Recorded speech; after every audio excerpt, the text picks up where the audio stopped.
Друзья, как же я рад вас снова видеть. Почему? Почему? Да потому что сегодня у нас воскресенье, а это значит, что самое время подвести итоги недели в сообществе Diablo Immortal. И это, кстати, мой уже 5-й выпуск регулярной рубрики «Новости сообщества». И честно скажу, что мне нравится эта рубрика, нравится ее делать, разбираться, что у нас произошло и кто чем недоволен. И спойлер, игроки недовольны буквально всем. От скрытых функций рынка до анимации сфер с опытом. Шакрамы охотника на поле боя оказались не багом, а результатом большой задержки ответа сервера. Но эта тема нерфа охотника на демонов уже почти в ежедневной повестке. Ну и, конечно же, у нас стартовал боевой пропуск 46-го сезона, и сразу же полилось недовольство игроков скинами. Все это и многое другое в еженедельном обзоре 10 самых интересных тем сообщества по мнению DI Tools. И, друзья, с вами ВАЗ-2232, и на этом канале я делаю обзоры по игре Diablo Immortal. И если вам нравится контент, который я делаю, обязательно поддержите это видео лайком. Если оно вам не понравится, вы можете в конце снять этот лайк. Только обязательно досмотрите это видео до конца. Поэтому, друзья, устраивайтесь поудобней и всем приятного просмотра. И первая тема этой недели касается ресурса, который пришел на смену DI Tools. Это DI Info. Это новый проект разработчика-энтузиаста, который решил собрать все механики взамен ресурса DI Tools, который просто перестал обновляться. Так вот, этот ресурс DI Info каким-то внезапным образом переименовался в Diablo TV. Ссылочку на него я оставлю в описании, обязательно добавьте его в закладки, потому что это очень полезный ресурс для игроков, которые глубоко хотят разобраться в механиках игры. Короче, этот ресурс обновился до версии 0.5 и получил информацию по зачарованиям кузнеца.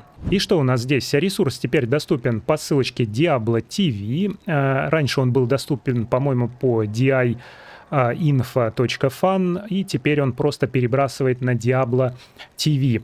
Теперь здесь появился раздел Enchants, куда мы можем перейти, и здесь собрана вся информация по зачарованиям для различных классов, а также для всех предметов экипировки. И давайте выберем, например, шлем, выберем Critical Hit Chance Increased by, потому что это, наверное, самая важная характеристика, которую все зачаровывают на своих персонажах.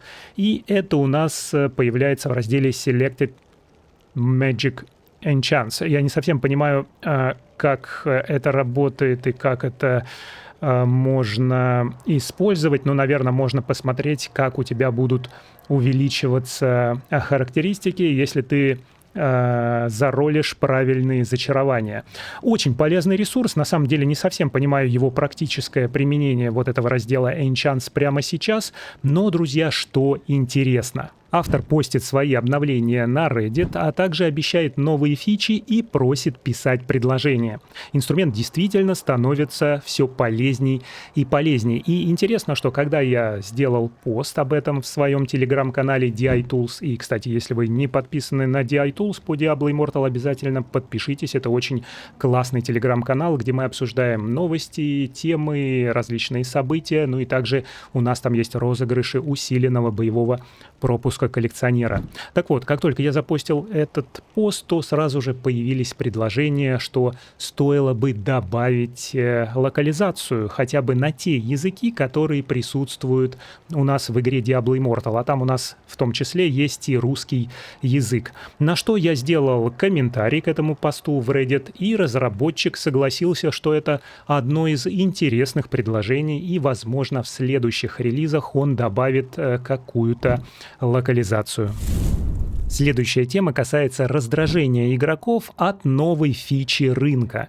Когда ты выставляешь туда камни, обычные самоцветы на продажу, они появляются не сразу, друзья. И эту тему я подробно описывал в одном из своих роликов, где также описал скрытые события, которые у нас появились в игре, и игроков это ужасно раздражает. Одни считают, что это просто смерть FTP-шникам, которые использовали такую механику, чтобы гонять твинами, собирать камни, а потом перекачивать таким образом платину. Но эта функция теперь работает против них. На самом деле Blizzard борется с фермами платины, и я делал отдельный ролик на эту тему, где показал видео с реально существующей фермой и как это выглядит. Но сейчас у нас на рынке такая ситуация, что выставляя самоцвет, он появляется не сразу. И кто-то говорит, что он появляется через полчаса, кто-то даже отмечал, что через 2 часа. Ну, я не продаю никакие из своих камней, я все их использую для прокачки своего персонажа, поэтому считаю, что эта функция таких игроков, как я, она совершенно не затронет. Ну и, друзья, в сообществе тема камней раскрывается немножко глубже, с последними скрытыми фичами, которые мы обсудили сейчас по рынку, также появились скрытые события, о которых Blizzard не упоминала.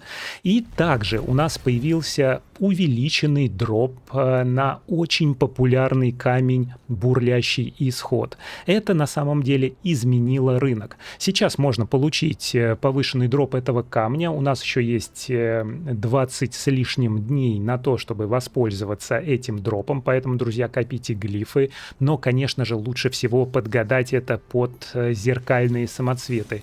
Помимо этого, у нас в событиях есть нашествие духов, где можно этот бурлящий исход, если вам выпадет 3 из 5, поднять до 4 из 5, если соберете достаточное количество вот этого ресурса, талисман портала. Но это очень сильно изменило рынок. Давайте посмотрим, как у нас обстоят дела сейчас.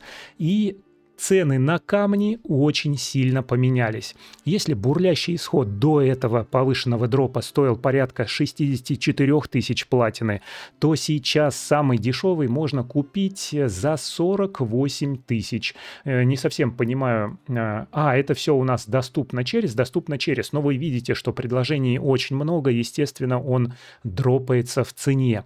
Но какой-нибудь очень классный камень, такой как колоссальная машина, который я тоже собираю в своем билде, он очень сильно подорожал. И самая дешевая версия с 2, с 3 звездами, а вот здесь самая дешевая с 3 звездами, стоит 83 200 платины. Ну, это уже нет вообще никакого смысла тратить такие средства на то, чтобы качать свой камень.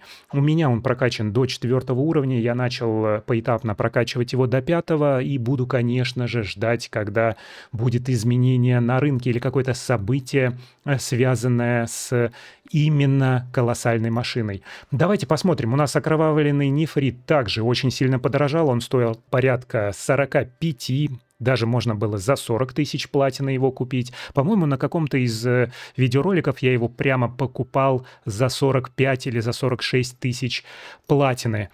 Что касается призрачного витка, он тоже немножко подорожал, потому что его цена была порядка 40-46 тысяч за простую копию. Сейчас это начинается с 51 200.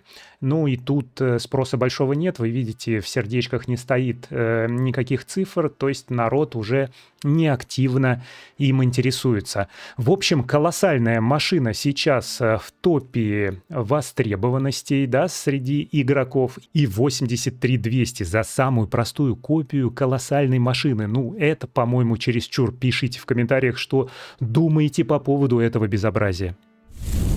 И очередная тема недовольства сообщества этой недели касается, угадайте чего, никогда не догадаетесь, сфер с опытом. Короче, в сообществе подняли тему шаров опыта. Это такие фиолетовые синие кружочки, которые падают, когда ты берешь колодец с опытом, либо убиваешь каких-нибудь синих или желтых или красных мобов. В общем, игроки предлагают убрать их совсем. По их мнению, это лишняя беготня, потеря темпа и визуальный мусор на экране, который еще очень сильно нагружает компьютер. Вот здесь я бы не согласился, но в комментариях мнения разделились, друзья. Одни говорят, что сбор лута — это важная видимая награда за сделанную работу. Другие считают, что это просто еще один шаг к АФК-фармингу. Третьи напоминают, что эти сферы вообще непонятно зачем нужны, когда ты играешь на уровне сервера и у тебя огромный штраф к опыту. Например, сейчас я играю на 1131 уровне парагона, когда сервера уровень у нас 1120. И за такое превышение я получаю 80% штрафа. Поэтому эти сферы, в общем-то, ни на что не влияют. Друзья, напишите, пожалуйста, в комментариях, раздражают ли вас сферы с опытом. На самом деле я, если беру колодец с опытом или убиваю боссов, я не всегда поднимаю этот лут, потому что этот опыт можно получить за какие-то события или задания в гораздо большем количестве. Но пишите в комментариях, что вы думаете. Ну а следующая тема у нас касается баланса классов. На этот раз игроки обсуждают мага и о том, что он выходит из меты. Игроки утверждают, что с пекла 9 сущности такие проходящие и, в общем-то, ничего из себя не представляют. А многие сущности предыдущих пекла были понерфены, и поэтому маг, волшебник, выходит из меты. Если вы играете за волшебника, напишите, пожалуйста, в комментариях, что по этому поводу думаете. Кстати, то же самое я могу сказать и об охотнике на демонов, потому что новые сущности пекла 9 такое себе. Но я все равно соберу из них билд и обязательно опубликую об этом ролик. Тем не менее, что касается мага, комьюнити, как всегда, разделилось. Они утверждают, что маги все равно еще в мете, потому что многие игроки на азиатских серверах играют за магов на схватке миров и выбиваются в лидеры. Тем не менее, некоторые уже считают мага практически бесполезным классом на уровне бури. Я, друзья, с этим не согласен. Я считаю, что нужно просто сильнее разбираться в механиках и сущностей, и игры, для того, чтобы собирать билды, которые противостоят тем классам, которые находятся в данный момент в мете. И игроки утверждают, что сейчас в лидерах находятся друиды и рыцари крови. Ну, конечно же, некромантов никто никуда не девал, это любимый класс разработчиков, поэтому это всегда мета-класс. Ну и очень много нареканий на охотника на демонов. Ну а это, друзья, уже отдельная тема, потому что охотник на демонов сейчас один из самых обсуждаемых классов. Игроки считают, что это безумие охотника на демонов нужно срочно остановить. Именно такое настроение в сообществе вызывает охотник на демонов, который раздражает слабых игроков, которым просто лень настраивать свои билды против ДХшников. Они предлагают рабочую схему для всех классов. Если у тебя бесконечный урон, у тебя не может быть бесконечной мобильности. Если у тебя бесконечная мобильность, у тебя не может быть бесконечного антиконтроля. Если у тебя бесконечный антиконтроль, у тебя не может быть бесконечного урона. И дальше ты начинаешь по кругу. Но на самом деле это очень интересно, потому что охотник на демонов действительно сейчас является топ-классом, которыми играют игроки на поле боя. И я тоже играю за охотника на демонов бессменно, я не меняю свой класс, и мне просто нравится этот класс как таковой. Тем не менее, мой PvP-билд, который так много вызывает нареканий, это билд, собранный на сущностях пекла 8. И я даже делал отдельный ролик, где подробно описывал этот мета-PvP-билд. И что интересно, что когда я его делал на пекло 8, он не вызывал так много нареканий, потому что классы были отбалансированы. Но с последними изменениями, видимо, баланс ушел в сторону охотника на демонов, и его сущности дают больший приоритет новым сущностям других классов. Выглядит это очень классно, когда ты совершаешь рывок, ты получаешь еще и щит из-за магического аффикса, ну и также избегаешь любого контроля. Ну и есть сущности на автоатаку, что во время рывков у тебя совершается много автоатак. И что тут очень интересно, что я избегаю полного контроля, когда совершаю рывок. Но когда я получаю урон, у меня еще восстанавливается время этого рывка. Таким образом, я могу очень много совершать рывков, если получаю какой-то небольшой урон, используя щиты. В общем, друзья, что вы думаете по этому поводу и будет ли нерф ДХ? Я уверен, что ребалансировка какая-то будет. Пишите об этом в комментариях.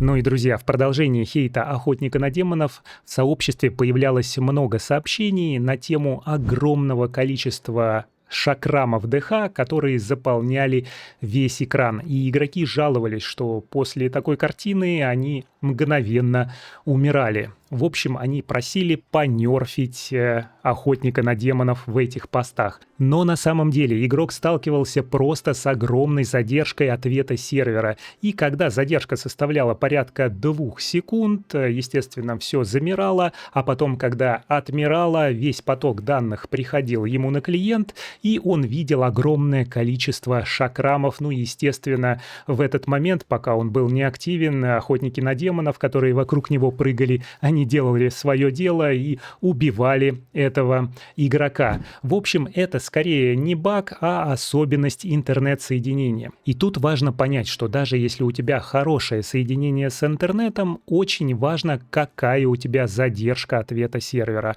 Когда вы выбираете сервер, на котором играете, то вы можете посмотреть, какая средняя задержка идет по этому серверу, потому что все происходит на сервере, а ваш клиент только показывает картинку с результатами.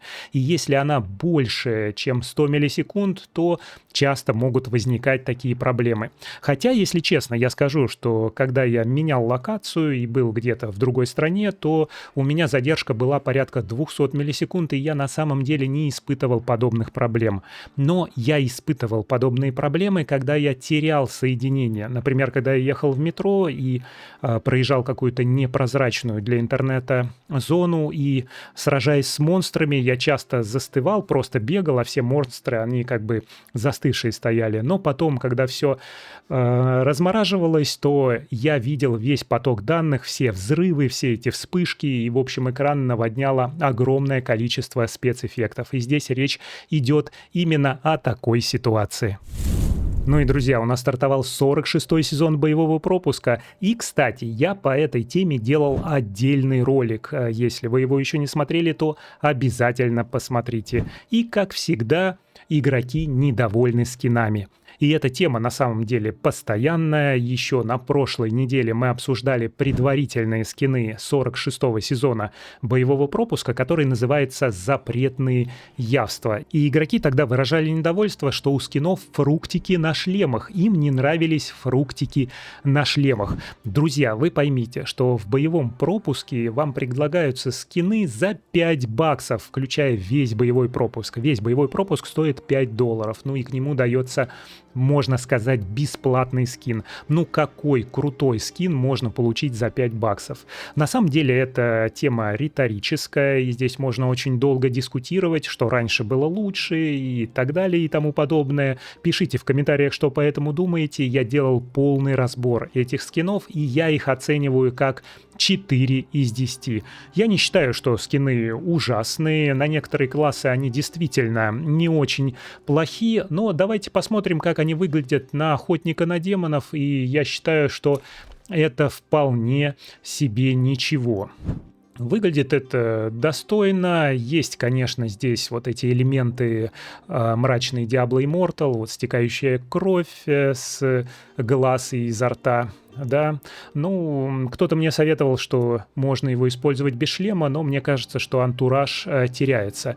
Я считаю, что это далеко не самый худший скин. Смотрите, как он выглядит для вашего класса в ролике, который я сделал. Ну, а мы переходим дальше. А дальше, друзья, у нас сообщество предлагает идею разработчикам добавить внутриигровой опрос, за который тебе будут давать награды. Ну и, естественно, народ там начинает спорить, что разработчики на это просто не обращают внимания. Суть простая. Ты отправляешь свое предложение, какой-то новый PvE-ивент или переработка классов, новые эссенции, да что угодно, и получаешь за это, например, легендарный глиф. Вы представляете щедрость разработчиков? Но если разработчики используют эту идею, то они дают тебе еще награду. Но на самом деле, друзья, в теме сразу же всплыла знакомая проблема, что разработчики совершенно не обращают на это внимания, потому что такой альтруизм, он обычно предлагается игроками, которые играют FTP и ищут просто способы получить больше наград. Тем не менее, у Blizzard есть официальный Discord, я его оставлю в описании к этому ролику, и там есть ветка с предложениями от игроков. Возможно, когда-то, очень редко, разработчики сквозь как бы строки просматривают эту ветку, и какие-то очень интересные темы они реализуют в следующих обновлениях. Ну и последняя и очень актуальная тема, которая часто всплывает в сообществе Diablo Immortal, это тема ресурсов, которые мы больше не можем использовать, достигнув максимального уровня развития. И здесь речь коснулась окалины кровавой бездны. Это такой ресурс, который мы получаем, разбирая останки демонов. Они нужны нам для того, чтобы прокачивать наш адский реликварий до максимального уровня, друзья.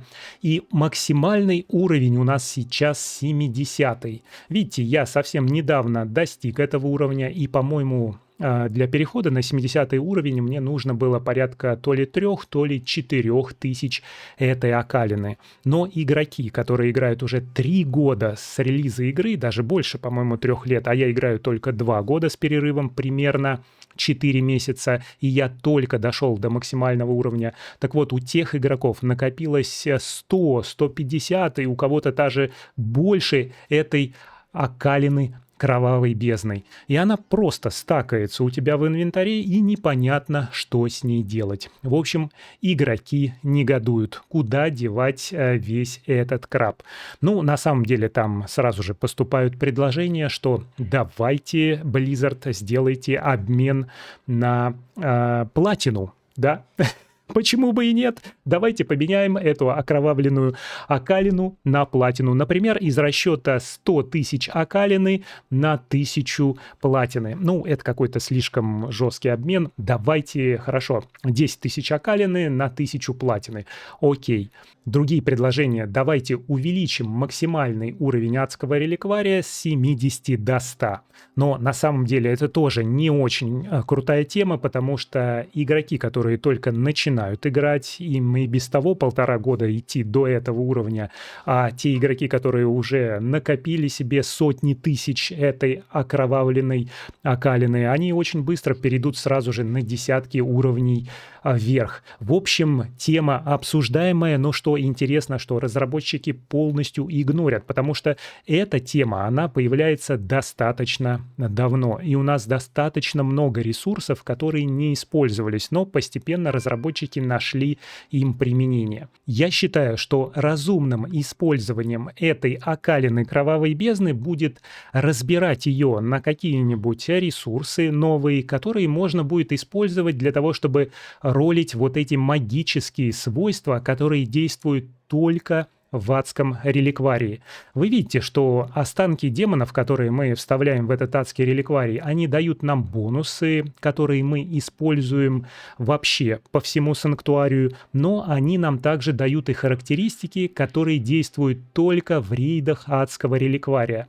Ну и эти характеристики хотелось бы паролить, поэтому я не против разобрать вот эти ненужные ресурсы и также начать ролить эти магические аффиксы. Что вы по этому поводу думаете, обязательно пишите в комментариях. Ну, а это все темы, которые я хотел обсудить в сегодняшнем выпуске нашей еженедельной рубрики «Новости сообщества Diablo Immortal». Друзья, если вам понравилось это видео, обязательно поставьте лайк и не забудьте проверить, что вы подписаны, а мы с вами увидимся в следующем ролике.